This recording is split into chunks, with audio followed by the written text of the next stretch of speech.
Assalamualaikum warahmatullahi wabarakatuh. Alhamdulillah nahmaduhu wa nasta'inuhu wa nastaghfiruh wa na'udzu billahi min syururi anfusina wa min sayyiati a'malina. May yahdihillahu fala mudhillalah wa may yudlil fala hadiyalah. Asyhadu an la ilaha illallah wa asyhadu anna Muhammadan abduhu wa rasuluhu allazi la nabiyya ba'dah. Allahumma sholli ala Muhammad wa ala alihi wa ashabihi ajma'in. Radina billahi robba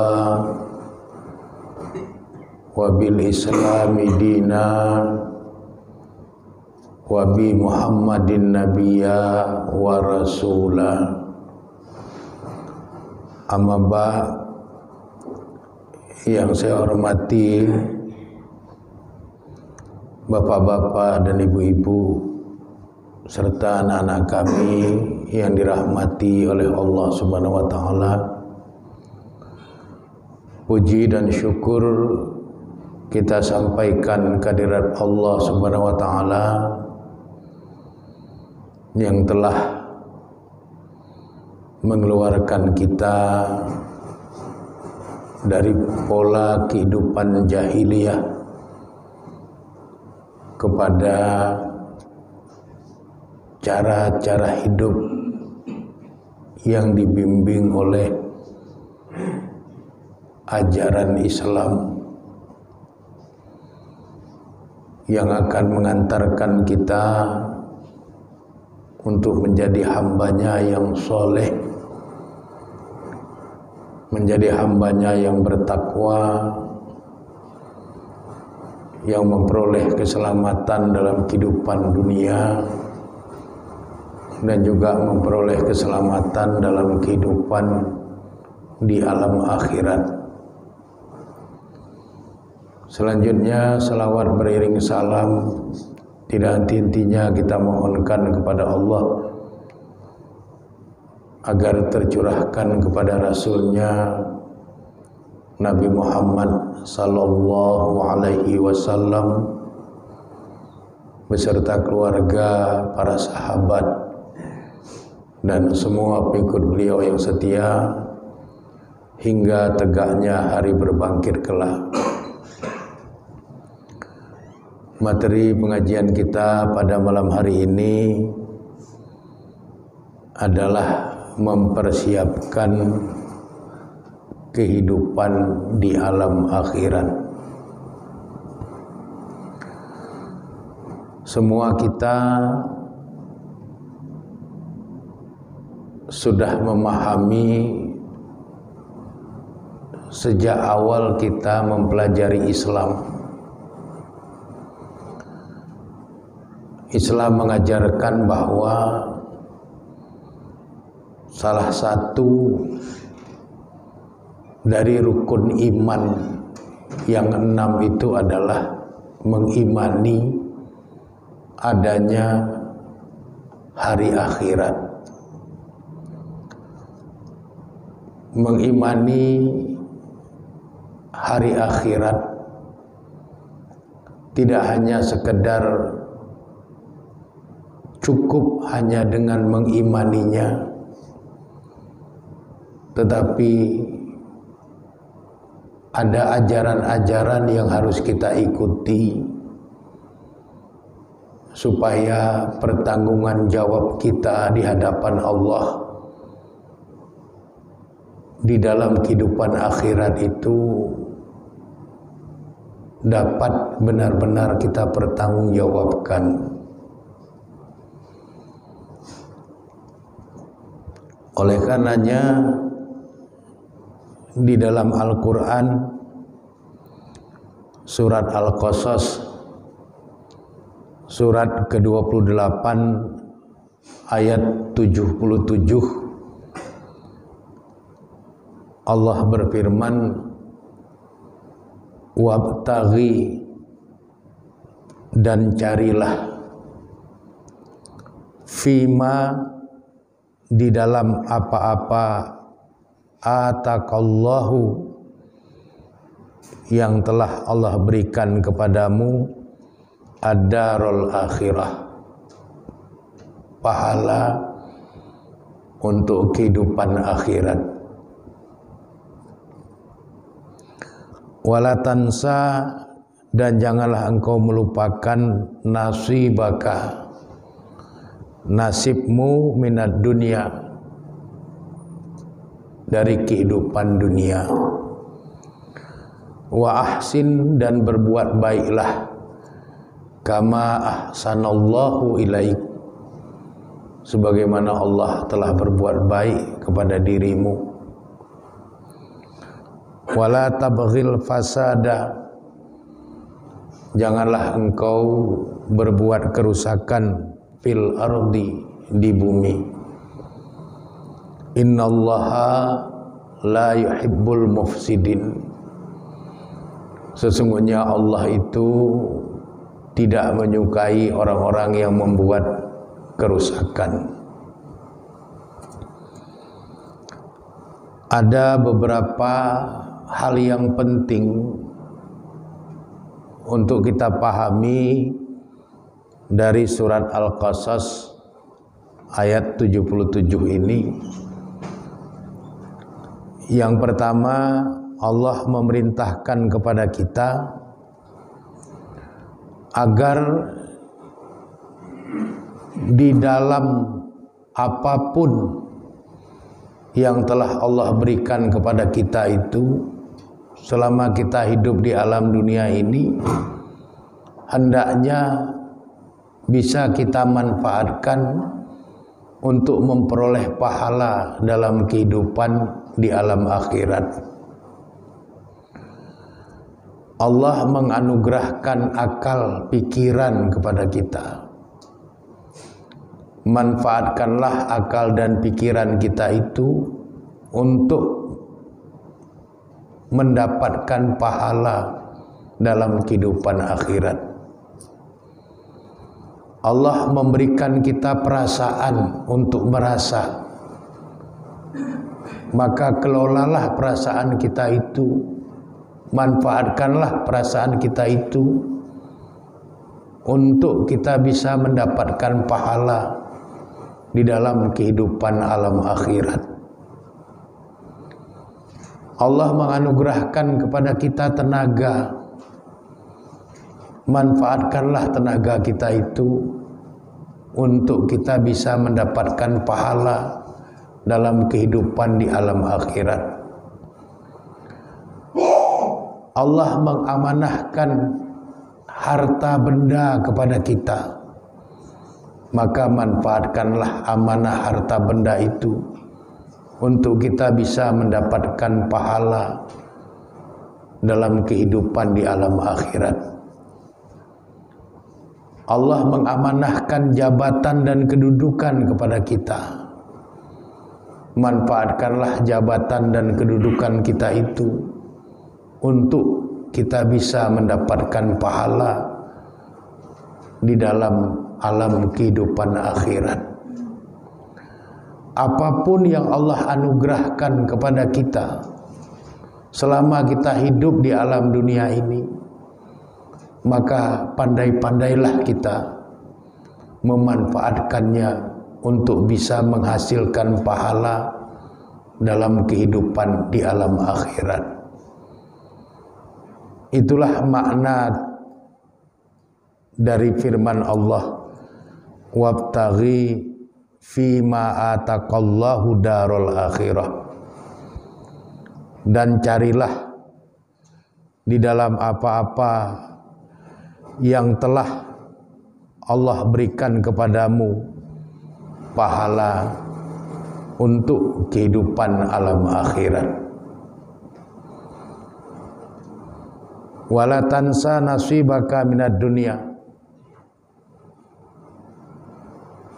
di sisi yang lain kita dilarang oleh Allah untuk melupakan nasib kita di dunia ini. Kita terlahir di alam dunia, maka berbuatlah yang terbaik selama kita di alam dunia. Nikmatilah apa yang ada di alam dunia itu menurut ketentuan-ketentuan yang telah diajarkan oleh agama maupun menurut ketentuan-ketentuan yang ditetapkan berdasarkan aturan negara dan kearifan lokal dalam masyarakat kita.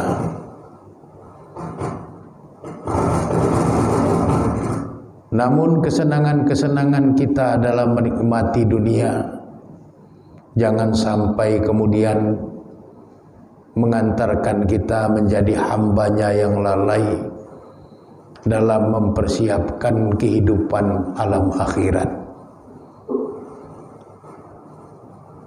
Lalu Allah Subhanahu wa taala memerintahkan kepada kita di dalam ayat ini agar kita berbuat baik sebagaimana Allah telah berbuat baik kepada kita. Jadi perintahnya berbuat baiklah sebagaimana Allah telah berbuat baik kepada kita. Allah berbuat baik kepada kita tidak mengharapkan pamrih. Allah memberikan berbagai macam nikmat dan anugerah kepada kita tanpa pamrih. Oleh karenanya perbuatan-perbuatan baik kita juga kepada sesama hamba Allah juga hendaknya tanpa pamrih. Kita berbuat baik hanya karena Allah dan untuk mencari ridha Allah, bukan mengharapkan balasan dari makhluk, karena semua kebaikan-kebaikan kita akan dibalas oleh Allah sebagai Al-Khaliq. Berbuat baiklah kita sebagaimana Allah telah berbuat baik kepada kita. Allah berbuat baik kepada kita tanpa mengharapkan balasan. Karena kalaupun kita tidak menyembah Allah, Allah tetap maha kuasa. Allah tidak kehilangan kemuliaannya kalaupun kita tidak menyembahnya. Sehingga Allah mengingatkan kepada kita, berbuat baiklah kita sebagaimana Allah telah berbuat baik kepada kita, yaitu berbuat baik dengan ketulusan, berbuat baik bukan karena ingin dipuji orang, berbuat baik bukan karena kita mengharap balasan dari orang, tapi kita berbuat baik karena Allah memerintahkan kita untuk berbuat baik kepada sesama makhluk ciptaan Allah. Wala tabghil fasada fil ardi, dan janganlah engkau membuat kerusakan di bumi.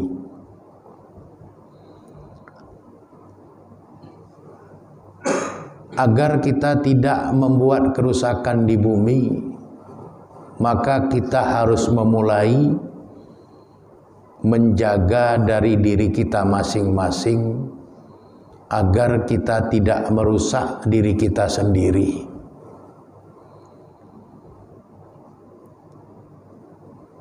Kenapa seperti itu? Karena Nabi berpesan kepada kita, la dororo wala diroro. Jangan berbuat kerusakan untuk diri kita sendiri, dan jangan pula berbuat kerusakan terhadap orang lain. Jadi berbuat kerusakan untuk diri kita sendiri pun tidak boleh. Kita harus menjaga kesehatan kita. Kita harus istirahat yang benar sesuai yang diajarkan di dalam Islam. Siang untuk mencari penghidupan, malam kita gunakan untuk beristirahat. Kenapa malam perlu kita gunakan untuk beristirahat? Karena pergantian sel-sel rusak di dalam jasad kita itu terjadi di malam hari pada saat kita tidur nyenyak sebagai bentuk dari istirahat total, istirahat sempurna. Oleh karenanya kalau kita begadang, maka sel-sel rusak yang ada di jasad kita itu tidak terperbaiki. Dan sel-sel baru juga tidak lahir. Akibatnya yang sudah rusak dari sel-sel yang ada di jasad kita akan bertambah rusak. Ini harus kita perhatikan. Jangan kamu membuat kerusakan di bumi itu dimulai dari mencegah diri kita masing-masing untuk kita merusak diri kita sendiri. Dan jangan pula kita merusak orang lain. Dan jangan pula kita merusak lingkungan. Karena di dalam Islam itu ada istilah fikih bi'ah, fikih lingkungan. Memahami bagaimana Islam mengajarkan agar kita sama-sama menjaga lingkungan kita sehingga kita tidak membuat kerusakan. Apakah itu kerusakan untuk diri kita sendiri, kerusakan untuk orang lain, dan juga kerusakan untuk lingkungan kita.